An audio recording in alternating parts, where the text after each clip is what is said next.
Hey guys, and welcome to Imani Adrea's channel. This channel is for inspiration, where you learn about the journey of someone on their path to greatness. Today, we have the privilege of being at Milk and Honey's Airbnb, which they just opened like this week. It's in College Park, Maryland. Milk and Honey is a restaurant owned by Chef Sammy and Monique Rose. Chef Sammy used to be Lil Wayne's chef, and now he's opened his own business. Monique Rose is a business consultant and motivational speaker. Today we have the privilege of learning their story. Okay, so I read you said God was going to bring you to a place of milk and honey. What does that mean? It's taken from the Bible, and it's when a group of people was in a bad place. I take it to be like when you're in a bad place, and if you seek God, God will eventually get you to a place filled with milk and honey. Back in the days, and especially in biblical days, milk and honey was everything. It's like God saying, out of this bad thing that I got you in, one day, if you keep fighting, keep pushing, keep going through it, I'm going to deliver you to a place that's flowing with milk and honey, like the hearts of your desire, the desires of your heart. So, Monique, you're a motivational speaker? Yes. So when was a time where you were in a bad place? Oh my. Let's pick one. We all have bad times in different phases of our life. Most recently, I would say just about a year ago, right before Milk and Honey Beltsville opened, wasn't working, had one client at that time, two, if you count Chef Sammy, and just was kind of stagnant and trying to figure out what was the next move and what would I do.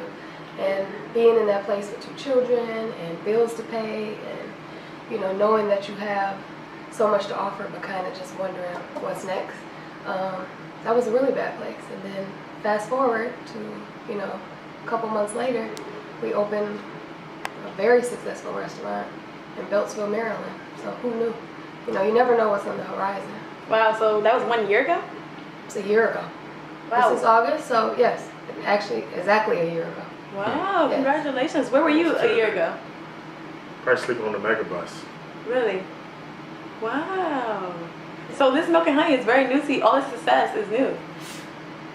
Success ain't new. Yeah, the success is. It's been a lot of ups and downs. Okay. Through bad decision making for me. Are you all aware of how many people are talking about Milk and Honey right now? It still takes me by surprise. It really does. I mean, I kind of get it, but it's bigger than I even realized. Everybody is talking about Milk and Honey, Milk and Honey. That's why I emailed you guys. I'm like, my friends have been there. It's on Snapchat. It's popping. Right. Yeah. Right. The greater the sacrifice, the greater the reward. So to hear that many people are talking about milk and honey, it's probably equal to the amount of sacrifice that it took. The 30 or 40 megabus trips to be up and down the highway, the lights being off. It's like all of that, it's like, a great reward is coming one day. So because so much sacrifice went into it, it's like the reward is like a lot of people gonna be talking about it. It's the best? I've had a lot of Wow, what is it? I'm glad you guys bring that up, because a lot of people my age going through entrepreneurship, they want to quit because it's too hard. Entrepreneurship is so hard. What would you say to sum up entrepreneurship? Can you do it at your age? Yes, but that's 1 in a million. At your age, you're not thinking about entrepreneurship. At your age, if you think about entrepreneurship, you're thinking about it wrong. At your age, you're thinking about putting in the work. At 20-something years old, I'm thinking down the road where I want to be, but I'm not unhappy if I don't own my own business at 25. Like I'm not put off because I'm too busy putting in work for somebody else. So I got to help somebody build theirs for me to get to build mine. And that comes in your younger years. So in my younger years, I done help Roy Yamaguchi build a great restaurant. I done help Jeffrey Zadisran build a great restaurant. I done help all these chefs build great businesses. Yeah, I can't say with so much because I got client confidentiality agreement that I signed, but outside of the private jet and being given any car that I wanted to drive in South Beach, Miami, and living in a penthouse at a Mondrian, that's an excellent lifestyle. But other than that, no, I wouldn't wish that on nobody. You gotta understand the expectation. Mm-hmm. When you're dealing with people that's making $30 million and they got it quickly, that's a whole different mentality. That mentality is on a whole nother. Very few can handle somebody that young with that much money. But I wasn't worried about. I knew I was going to own my own restaurant one day, but I had to build people. Your generation, your people don't want to help nobody build. They want to go to some school, get a little degree, do a little internship, and then be like, I'm a boss, like I own this. Nah, good luck with that shit. The fuck you own 100% of nothing. Nah, the only thing I owned at your age was a whole bunch of work and a paycheck that really wasn't getting me nowhere. But I knew my goal though. I always knew where I wanted to be. I created Milk and Honey years ago. Milk and Honey was created like 2000. It's 2018, 2017. I thought about Milk and Honey in 2000. Wow. This is 17 years, and I tried it, and let me tell you how it works out. In 2006, I opened up the first Milk and Honey in Atlanta, and it failed miserably because I wasn't ready. I hadn't put it on my work. Well, I felt that thing so quickly before my head could spin. What was it? It was Milk and Honey. What was it that made it fail? Bad business acquisitions, bad partnership, just not knowing. Had not put in the work on the business end. I always knew this kitchen stuff, but the business deals was bad business deals. I had to go take a job at Starbucks just so I could understand money management. Just so I could understand that first. If I was going to do coffee, cafe, cakes, you got to go work for the best. Just so I could get in there and learn certain things at a certain level. You see what I'm saying? So we don't put the work in. So at this level, I understand cafe and coffee. Yeah, I agree. I think you said it all, but part of you asked about the motivational speaking. Part of the reason why I wanted to do this last seminar series, which is Investing Not Flexing, is because there's so much flexing. And it's not real, it's not true, and it's okay to flex, don't get me wrong, we all flex a little bit. But the portrayal now and the image that is presented, and just in our culture, especially on social media, is that you just wake up and you're a boss, and you got money, and you got cars, and you look great, and everybody got filters on everything, including their lives, and it's not really that way. So the work is what's most important. So I really just wanted to get back and make sure that young people especially, and even established, entrepreneurs and business owners and brand managers understand that the work is what's most important, because the work carries you, to the success. You always going to intersect with success whenever you put in the work and you're committed to the work. So see, the fallback from here is that if all this goes away tomorrow, the fallback is work. I ain't that frustrated because I'm out of work. I know this formula. It's work. Invest in yourself. It's the best decision I ever made. So again, I was putting in the work, but you got to bet on yourself. Got to put your money where your mouth is, and that doesn't really mean money on it. That's it. It's all work. And the secret to the success is work. Old man, he still don't even really speak English. He like 79 years old. He said, if you work hard, Sammy, you'll own. He owned the whole block. This man came to this country as a shoe shine guy to owning a whole one whole block in Atlanta he owns. A man, an immigrant that came to this country with no nothing. As a 12-year-old boy, he came here. And I said, what do you do? He said, work. It's the only thing he said to me, work. Trabajo. Work. You gotta work hard.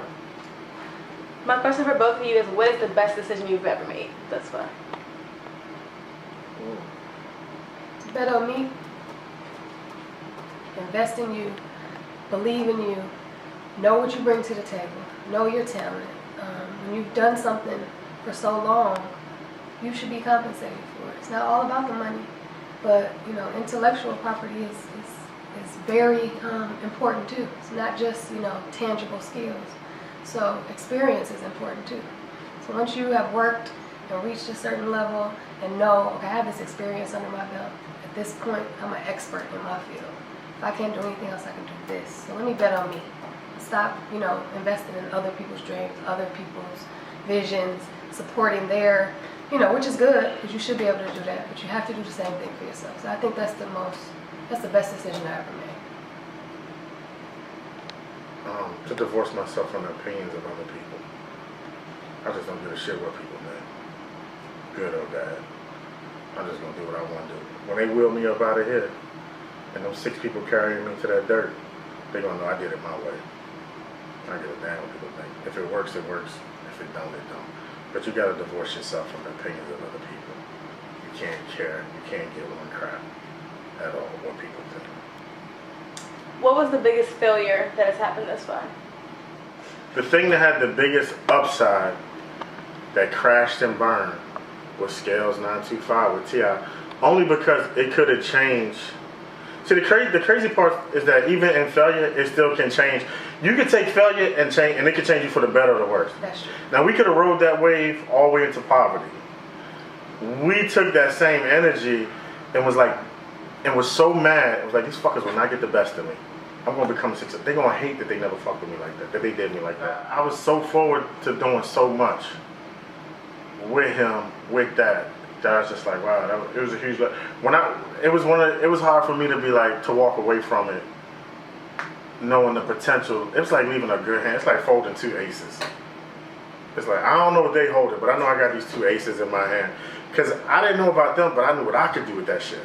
We could still be right there now, riding that wave, raking in a ton of money, but it didn't happen. I have to look back. I would have to say that probably is the greatest failure.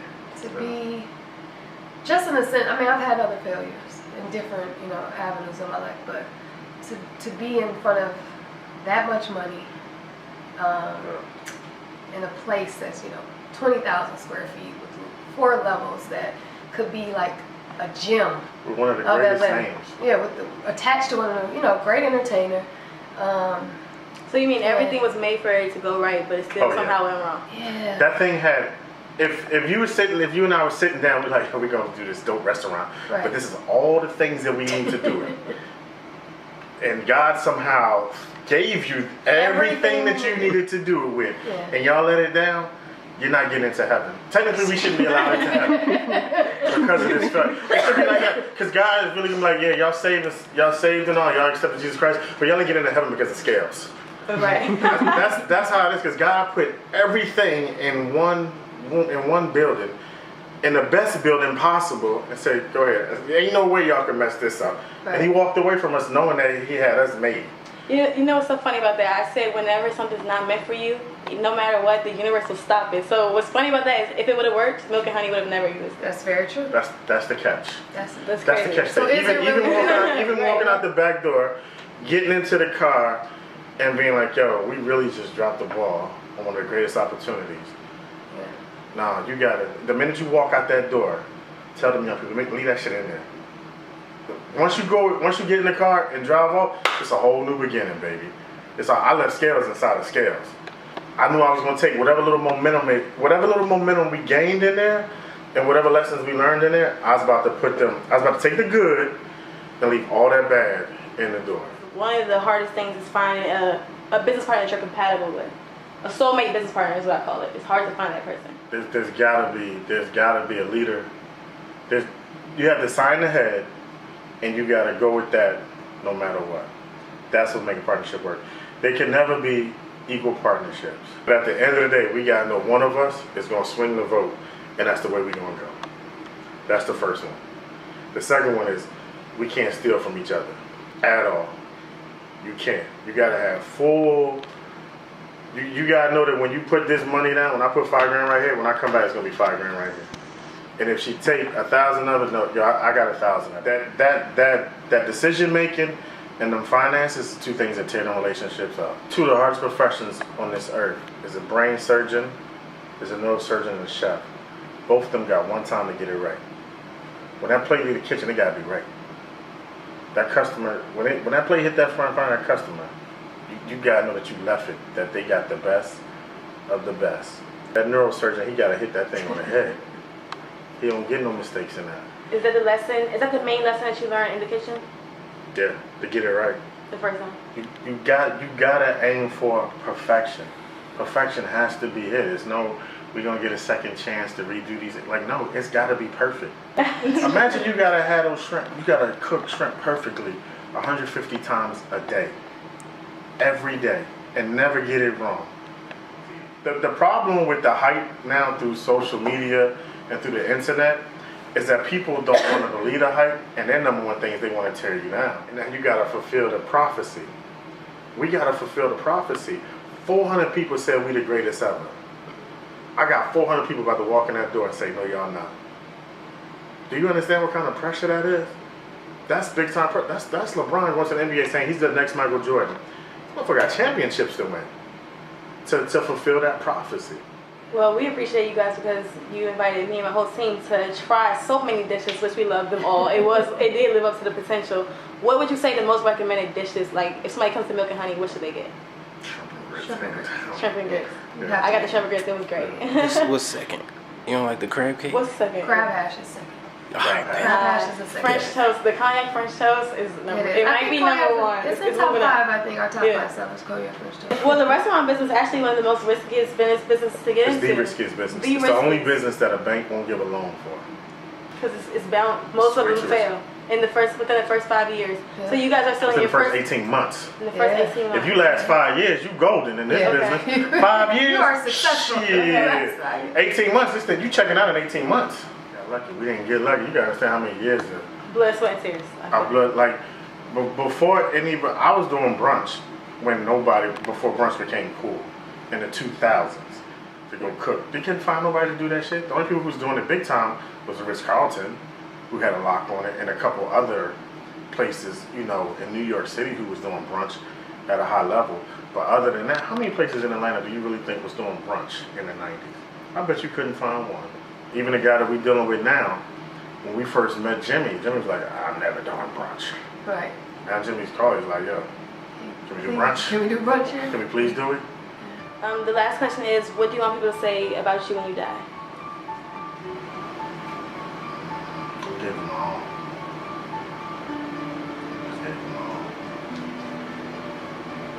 Just that I used every bit of talent that God gave me. But there was nothing left on the table. Nothing left that I used. Everything He gave me, I utilized for His purpose and to help somebody every day.